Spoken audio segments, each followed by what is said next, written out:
Bonsoir à tous, bienvenue dans votre émission La Réunion Léla. Le premier sujet sera grave, le second bien plus léger, j'espère. Et là, on va parler de quelque chose qui est une blessure dans l'histoire de La Réunion, les enfants de la Creuse. Et l'événement littéraire de la rentrée, c'est bien sûr l'ouvrage de Jean-François Samlong, Un soleil en exil. On va voir avec Koulsoum un petit peu comment. Alors, Koulsoum le Libou, donc on va voir avec elle qu'est-ce qu'elle sait déjà et qu'est-ce qu'elle va découvrir dans ce livre de Jean-François Samlong. On voit ça dans Cosmo Réunionnais.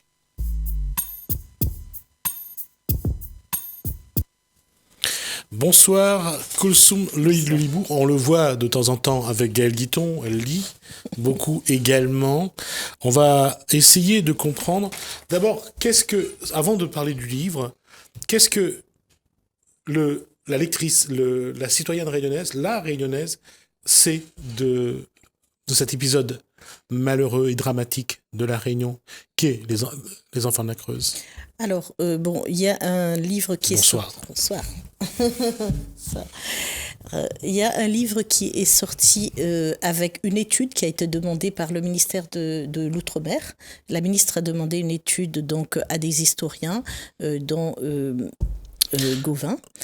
Axel Gauvin, de l'Office la langue réunionnaise, je crois.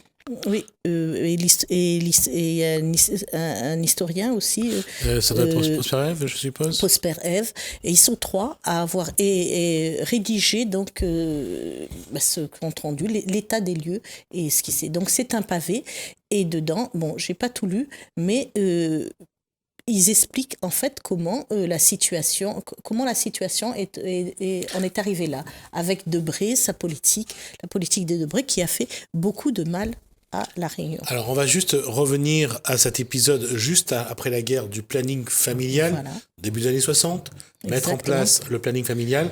En fait, ce qui aurait dû être un début, je dirais, d'essayer d'accompagner les parents en précarité, les accompagner pour éduquer leurs enfants. À l'époque, les familles, c'était facilement entre 5 et 10 enfants par famille. Bien sûr. Il y avait beaucoup d'agriculteurs, beaucoup de familles pauvres.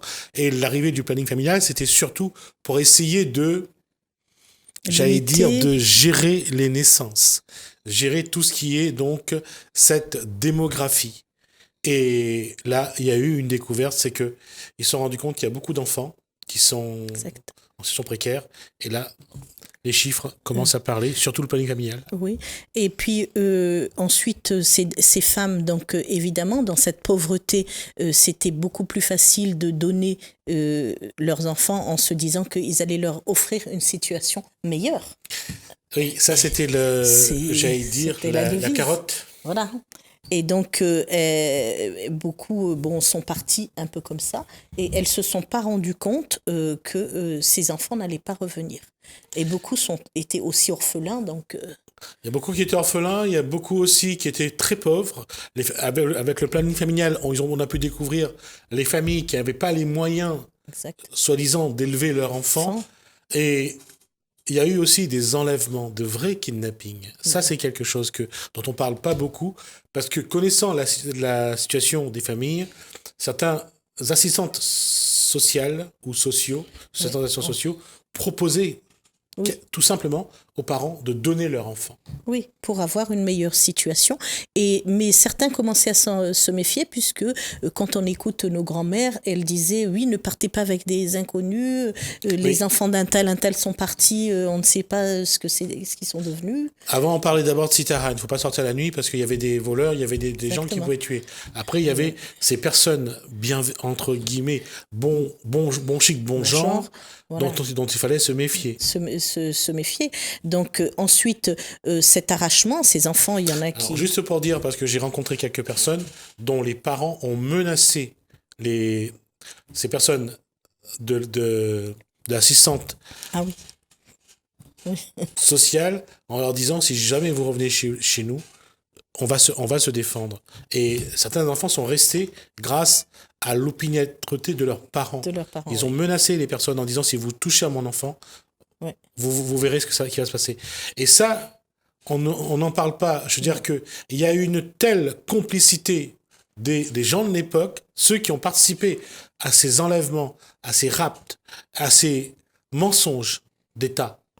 Et ça, c'est quelque chose qu'il faut à un moment donné le dire, parce que ça permettrait au moins, la résilience permet aux gens de se guérir un peu, parce que les souffrances sont toujours là. Oui, c'est une forme le fait de sortir des livres, le fait d'en parler, le fait de demander des études, ça, c'est quand même un début du pardon et un début de reconnaissance pour que toutes ces personnes puissent se construire aussi. Parce que c'était des enfants, donc quand ils sont partis, je veux dire, même leur langue créole n'était pas formée.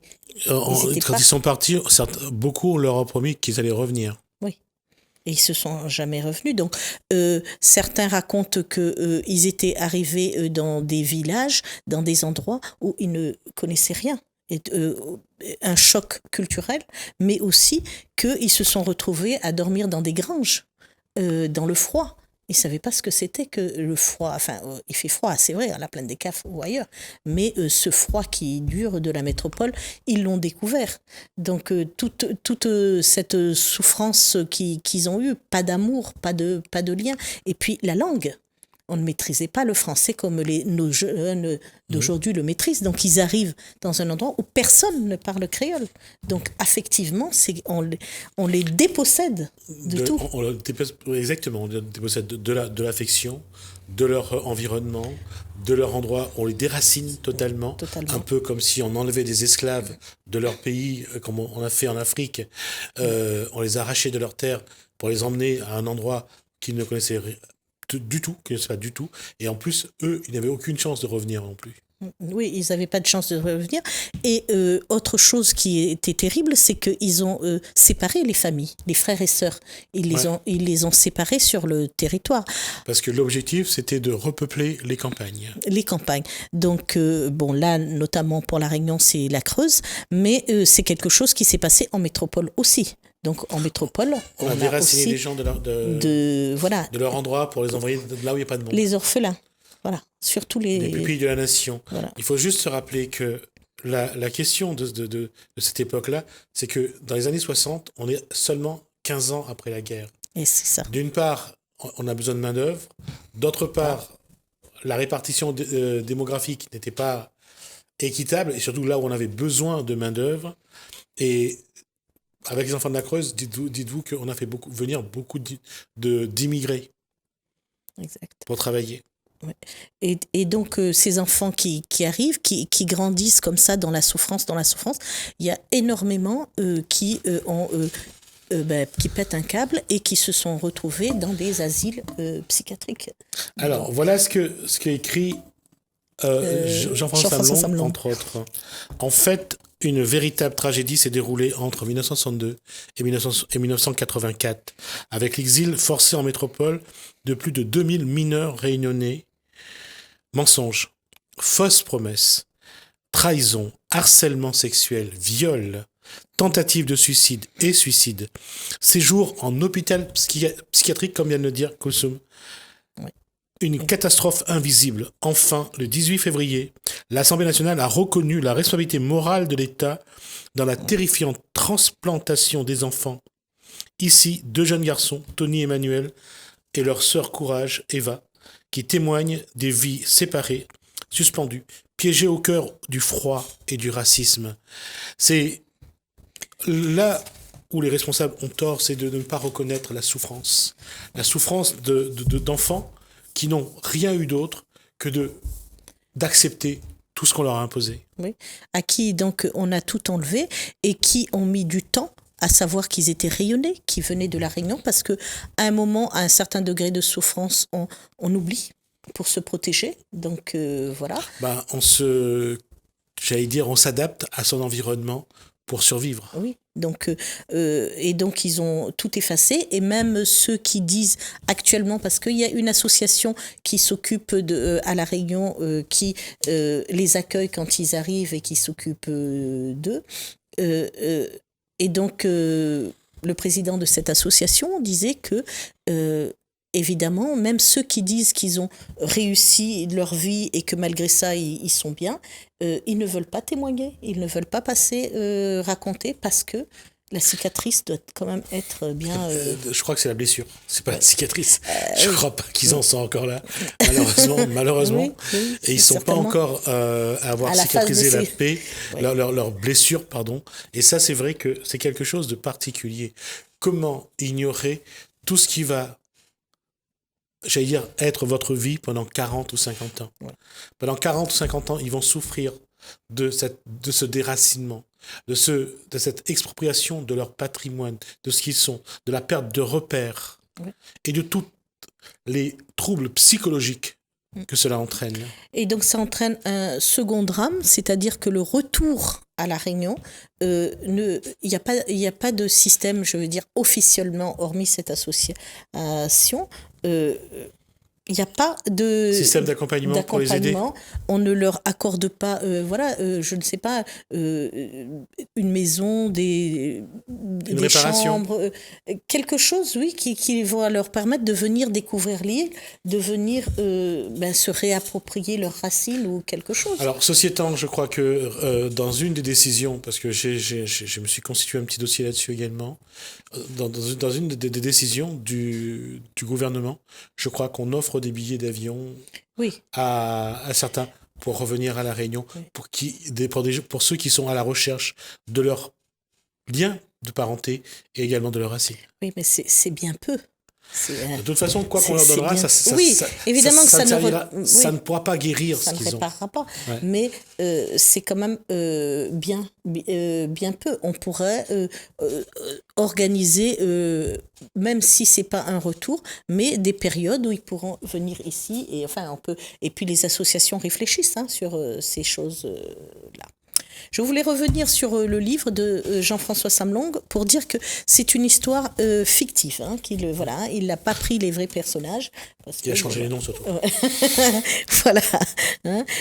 Et que dans son écriture, il a essayé donc de traduire, de se mettre dans la peau de ces enfants, de ces personnages, pour qu'on s'imagine, même si on s'imagine l'horreur, mais qu'on puisse quand même... Essaye de vivre un petit peu leur souffrance, voilà, leur exactement. arrachement. Leur arrachement, et puis qu'on puisse aussi savoir comment, dans quel état ils étaient.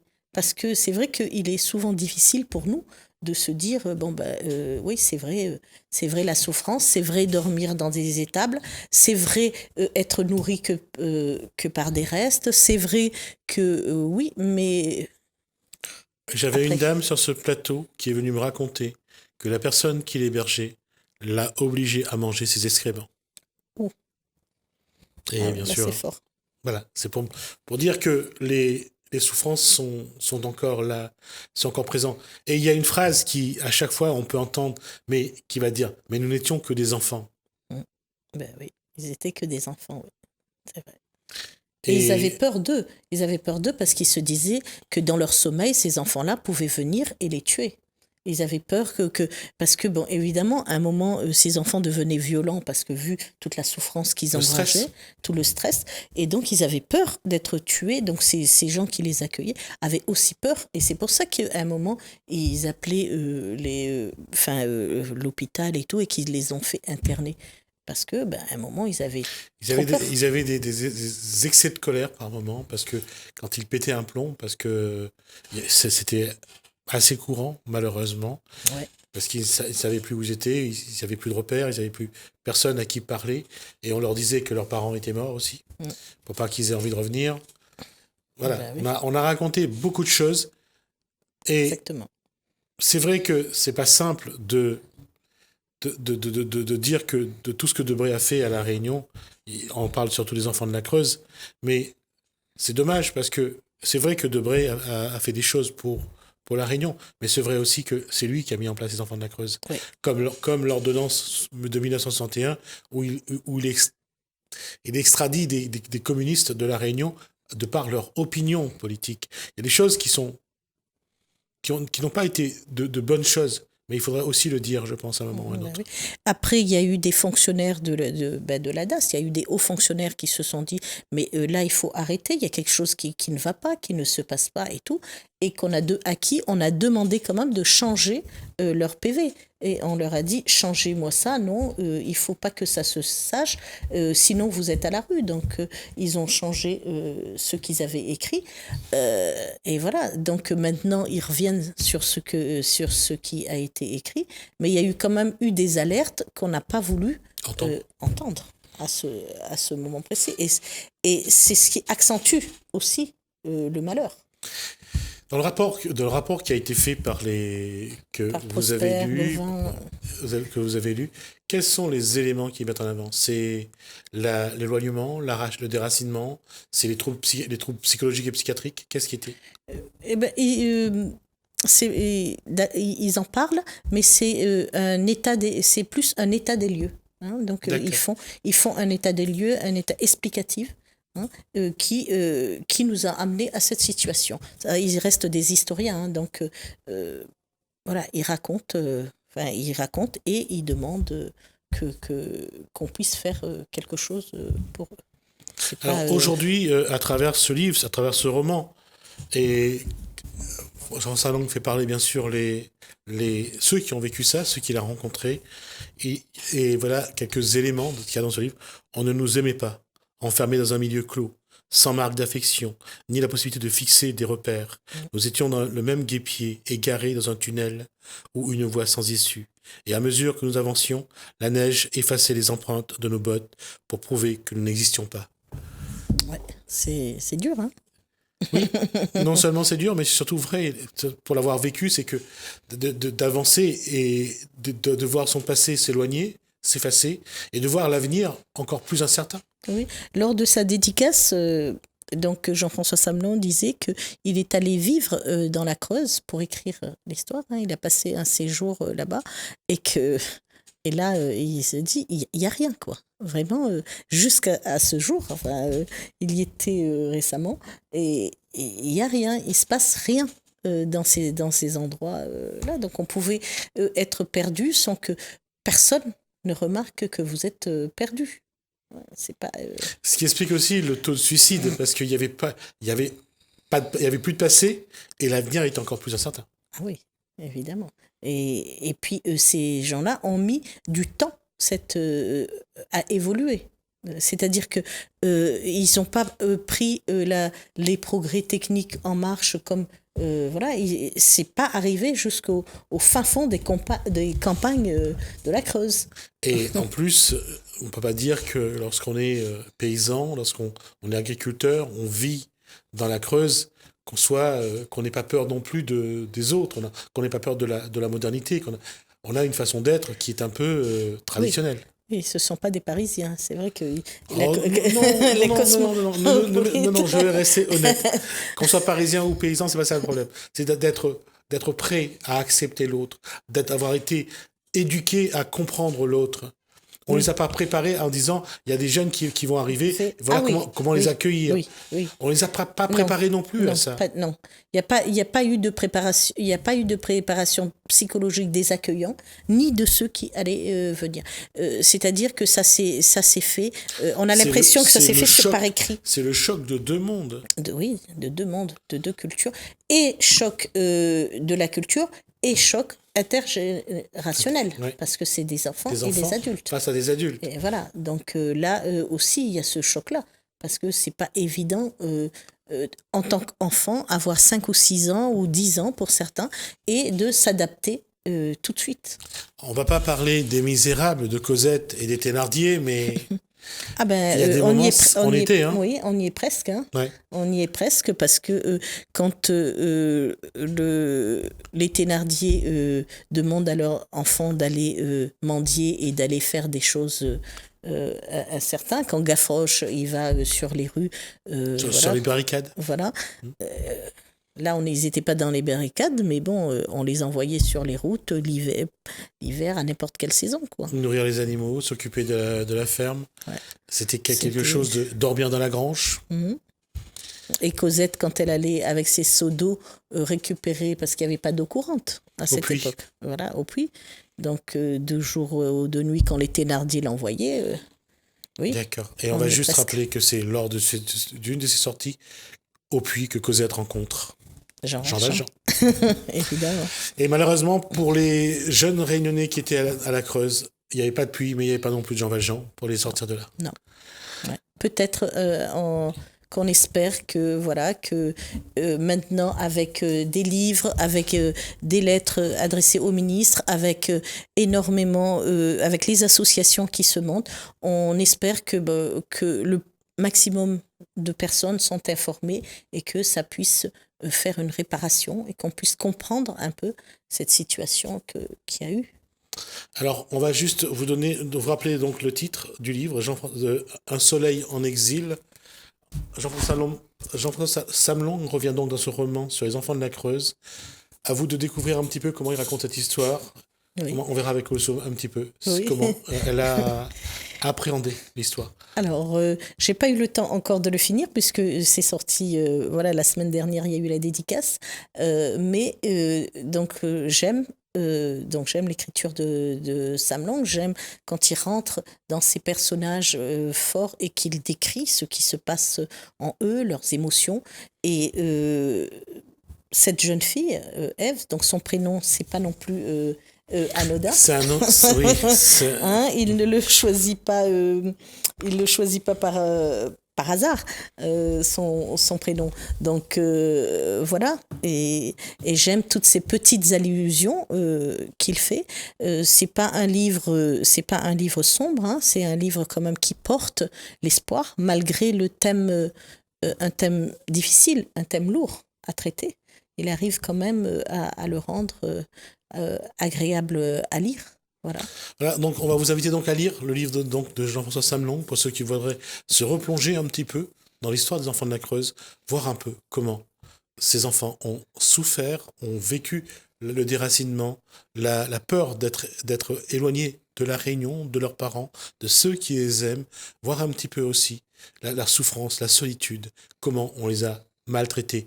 Encore une fois, c'est dommage, mais c'est encore une fois des Réunionnais qui ont été maltraités juste parce qu'ils étaient malheureux au départ, dans la misère, dans la précarité. Merci. J'allais dire Jean-François Samelon. Merci, Koussoum Chlodibou. Merci pour ce moment, de ce partage. Et puis j'espère qu'on aura l'occasion de revenir là-dessus et de revenir sur les chiffres concernant ce rapport du gouvernement. Merci encore. Alors je voulais juste aussi profiter pour remercier tous ceux qui me suivent dans ma chronique de lecture. Et parce que c'est grâce à Gismic, je suis passée là une fois et donc ils ont continué à me suivre. Donc voilà, je suis ravie, je les remercie. Je les remercie aussi d'avoir signé la pétition que j'ai fait passer pour sauver Télé Créole et qui continue à signer la pétition et à aider Thierry Haraï. Pour que la télé puisse continuer et qu'on retrouve la TNT. Merci. Nous, on va tourner une page, on va regarder le Conseil dit, et puis François Thibert également, et on se retrouve juste après.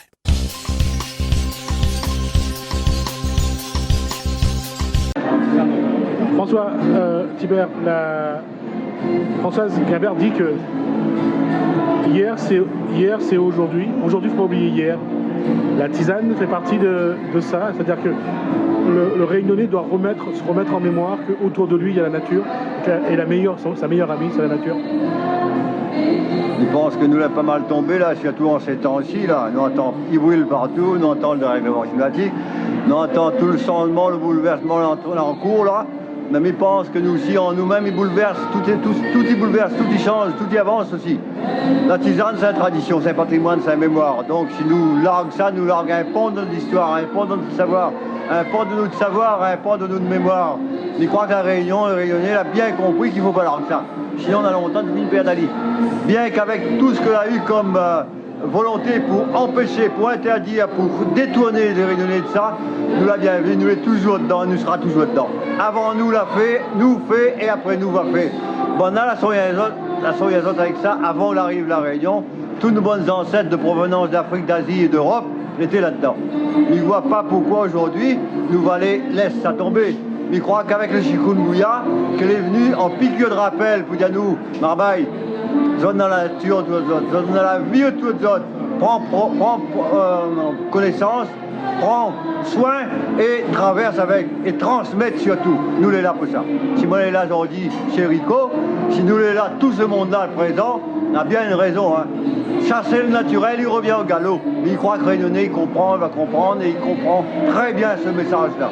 La Réunion nous a une richesse incroyable. Seulement pour le diabète, par exemple, le diabète que c'est un fléau la Réunion, seulement pour le diabète, on a plus de 125 plantes. Justement, autour du diabète et autour des tisanes, nous faisons une grande manifestation le 9, le 10, le 11 novembre à Expobat à Saint-Paul. Grande manifestation autour des tisanes réunionnais via Azote pour apprendre, pour échanger, pour comprendre et puis pour aider Azote à sortir dans des problèmes de santé. On en a remède dans les plantes, on a le remède dans les tisanes. Nous, c'est à base, les connus et reconnus, à nous faire avec, à nous mettre en valeur encore plus que ça. Tout le monde ensemble. François, comment ramener le Réunionnais à son lien avec la nature? Comment réapprendre le Réunionnais à vivre avec la nature? Je pense que n'a pas besoin de grand-chose pour y revenir. C'est sûr, n'importe peu de monde y vit dans l'immeuble aujourd'hui, les conditions vivent pareilles. Mais de monde y vit dans l'immeuble, là, nous voit bien qu'elle arrive un week-end, qu'elle arrive un dimanche, qu'elle arrive à une journée de fête, d'autres ils montent dans le bois, d'autres ils vont dans la nature, ça va en bord de la mer. Donc c'est un besoin de nature, c'est un besoin de retrouver cet espace-là où c'est qu'on peut respirer, où c'est qu'on peut s'exprimer. Marmaille peut greffer un peu de bois, Marmaille peut trouver des plantes, des fleurs, reconnaître. De grandes personnes, ça va prendre un air là où c'est clair, elle n'est pas polluée encore. Comment ramener les Réunionnais? Le Réunionnais va ramener Ali tout seul parce que c'est la nature qui veut ça. Il y a un appel de la terre, on dit, mais dirait, cet appel de la terre-là, il touche tout le monde. Ce besoin, cette sensation d'aller dans la nature-là, les naturels, ils coulent en nous, ça. Nous ne pouvons pas rester enfermés, nous ne pouvons pas être dans du béton. Nous n'avons pas été conditionnés pour vivre dans le béton. Donc, le Réunionnais, il doit comprendre aussi, c'est que cette terre-là, ce pays-là, cette île-là, elle a besoin d'être respectée. Prenons soin, arrête d'être saleté partout, arrête ma cote notre pays. Quand vous passez un fond de ravine, d'un bordier de ravine, vous voyez vieux carcasseto, vous voyez toutes sortes de frigidaires, toutes sortes de machines à laver. Ça n'est pas joli pour nous, n'est pas joli pour nos enfants, c'est pas un bon exemple pour donner de mamaille. Ça, c'est tenir en compte de la nature. Parce que la nature n'a pas besoin de nous, c'est nous qui avons besoin de lui. Nous avons besoin de lui. Donc, entretiens lui, aide à lui à aller encore mieux, plantons des pieds de bois, plantons des pieds de bois un peu partout, c'est que possible. Apprendre marmaille, planter de bois, apprendre marmaille, tel bois, il sert à chose, tel pied de bois, tel pied de bois, il sert à telle chose. Ça, c'est des affaires. Il fait ça 1 fois par mois sur le terrain. 1 fois par mois, une journée gratuite pour toute la Réunion. Et même de monde, il vient d'ailleurs, mais il vient encore plus pour apprendre notre tisane, apprendre que ça nous en a sous nos pieds, apprendre que ça nous en a autour de nous. Venez à vous soigner à nous, des fois par nous-mêmes, un petit tisane simple. Nous en avons dans notre petit cours, dans notre petit jardin, ou bien dans des espaces autour de nous. On en a des tisanes. On appelle mauvaise herbe, mais la fin de mauvaise herbe. Ça fait herbage, là, il n'a pas fait mauvaise herbe. Le premier mauvaise herbe, il pense que c'est l'homme. Excusez-moi l'expression, moi en premier.